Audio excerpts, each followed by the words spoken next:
asphalt road fades into desolate ground, stands Warehouse 17, a massive structure like a monolith, surrounded by rusted barbed wire and a silence heavy as lead.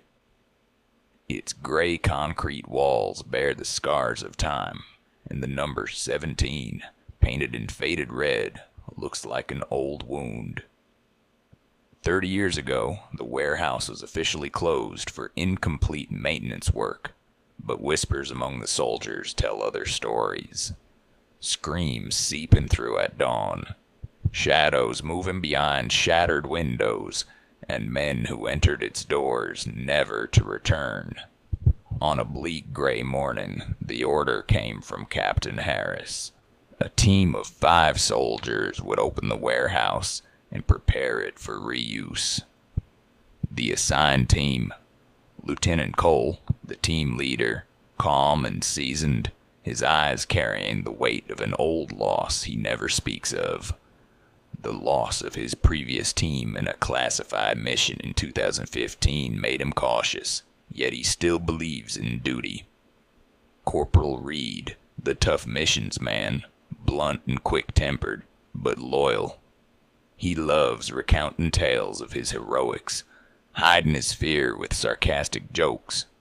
Private Allen, silent, his hawk-like eyes catching the smallest details.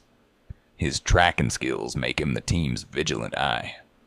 Corporal Mason, endlessly curious, sees danger as an adventure. His passion for military history drives him to uncover secrets of abandoned places. Private Brooks, the rookie, not yet a month in. His enthusiasm mixes with nervousness, his eyes reflecting a desire to prove himself. At noon, the team stood before the rusted iron door. The number 17 was barely visible, like dried blood. Reed pushed the door with his shoulder, and a stale air mixed with rust, and a third subtle scent, like death, seeped from within. They entered cautiously, their flashlights casting beams through thick, ghostly dust. The warehouse had 3 floors, a vast ground floor filled with abandoned crates, a dark and mysterious middle floor, and a lower floor absent from all official maps. While inspecting the entrance, Allen glimpsed a swift shadow moving in a far corner. He turned, finding nothing but a concrete wall. "Something's here," he whispered, but Cole signaled him to focus on the mission. The team began clearing the ground floor. Reed cracked jokes to ease the tension. "If we find a ghost, I'll ask it to help carry these crates," but Mason, driven by curiosity, slipped quietly toward the stairs to the middle floor. The floor was different, the ground rough, the walls absorbing light. A strange cold seeped into his bones, and his breaths echoed in the stillness. Suddenly, he heard slow footsteps descending from the upper stairs. Mason froze, his heart pounding violently. He turned slowly toward the dark corridor. There, at the edge of the shadows, he saw it. A figure with a woman's form, but her legs covered in thick black fur, ending in glossy hooves like a goat's. Her face was human yet distorted, with wide, lidless black eyes staring fixedly. Wet black hair hung like rancid seaweed. She stood still, staring at him. She raised a long-fingered hand and pointed at him, then whispered in a deep, distorted voice, "You." Then a sharp, piercing scream exploded inside his skull, tearing his mind. He saw horrific flashes, blood spilling, twisted masks, a fiery circle, and charred human faces screaming silently. Mason collapsed unconscious before he could cry for help. 10 minutes later, Cole noticed Mason's absence. He called his name, but only an echo answered. He gathered the team. "Where's Mason?" he asked sharply. Reed replied, "I saw him sneak to the middle floor. Said he wanted to check the shelves. Tried to stop him, but he's stubborn as always." Cole frowned. No one splits from the team again. Allen, Brooks, with me. Reed, stay here and secure the ground floor. The three climbed the creaking wooden stairs, each step echoing in the silence. The middle floor was empty, no sign of Mason. Cole called over the radio. "Mason, this is Cole. Respond immediately." Silence, then static and faint whispers. "Cool." He opened it. The door. Brooks shivered, cold sweat dripping. Allen whispered, "Listen, something's being dragged behind the walls." But the walls were solid concrete. Cole ordered, "Spread out carefully. We're not leaving until we find him." Brooks approached a small wooden door at the corridor's end with a rusted sign. "Lab storage. No entry." The door was ajar. He pushed it. Inside, an old chemical smell choked the air. Overturned metal tables and shattered glass littered the floor. In the corner, Mason sat back against a wall, eyes open, staring into nothingness. He muttered in a broken voice, "I saw her. Brooks. Her face. No heart." Before Brooks could move, he heard a movement above the ceiling. He looked up, seeing the panels bulge as if something heavy slithered. A charred wooden ritual mask fell from the ceiling, covered in black ash, carved with an eye inside a circle. The door slammed shut suddenly, the flashlights went out, and the room plunged into darkness. A deep, distorted voice echoed, "You brought me back." The warehouse shook, as if a living entity awakening. The corridor stretched and narrowed, and doors slammed shut behind them. Allen saw long shadows moving on the walls, independent of light. Cole found a spiral iron staircase leading to the lower floor, one that hadn't existed before.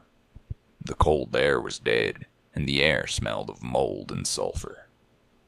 At the bottom, a massive metal door, sealed with rusted chains. On the wall, writing in dried blood, "Do not set her free." The chains were etched with symbols, most notably an eye within a circle. Allen found a torn document on the ground, written in shaky handwriting. 1989. Project Threshold. They tried to summon something from the void, the mass to control, but they failed. She cannot be contained. He dropped it, his face pale. Cole examined the lock and said over the radio, "Reed, found a strange door in the basement. Might be the source." No response from Reed. Static, then a whisper, "Don't open." Before he could reply, a horrific scream pierced from above. Allen's voice. Cole and Brooks ran upstairs. They found Allen in a corner, trembling, his flashlight dropped. "Something grabbed me, made me see. Major Dante. 1989. Rituals to summon an entity. They thought they could control it, but she awoke." Cole's face paled. "She's here, waking with every entry." The lights went out suddenly, plunging the warehouse into total darkness. Brooks screamed from the lab room. Cole and Allen rushed, forcing the door open. They found Brooks inside a circle drawn in dried blood, the mask glowing before him. His eyes were white, and he spoke in a distorted feminine voice. "I am the bodiless. I'm here." His body rose into the air. Cole shouted, "Allen, break the circle."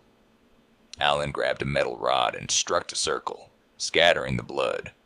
Brooks collapsed unconscious, and the mask vaporized, but from below, a loud knock sounded on the metal door. Once, resounding. Allen paled. "She felt us. If she gets out, nothing stops her." Cole tried contacting Reed. "Reed, answer." Static, then Reed's desperate voice. "A woman. In the corner. No shadow." The transmission cut off. Cole said gravely, "Our mission now is survival." The air grew suffocating. The chains on the basement door swayed without reason. Allen stopped, pointing. Look, a long shadow on the wall, with slender arms, black eyes widening. Don't look at it, Cole shouted. But an icy hand grabbed Alan and the hoofed entity appeared. It whispered in his mind, "You will stay with me." Alan fell, screaming. Cole found himself alone, dragging Mason and Brooks through an endless corridor. Whispers surrounded him. "You are always here." Translucent hands emerged from the walls. Suddenly, the scene changed. He was in a room without walls, his image repeating like shadowy mirrors. A mocking voice. "Welcome, where time never ends." A black cat appeared, its emerald eyes gleaming. It spoke in a wise old voice. "To escape, you need understanding. Here's the riddle. In the beginning, silence and darkness.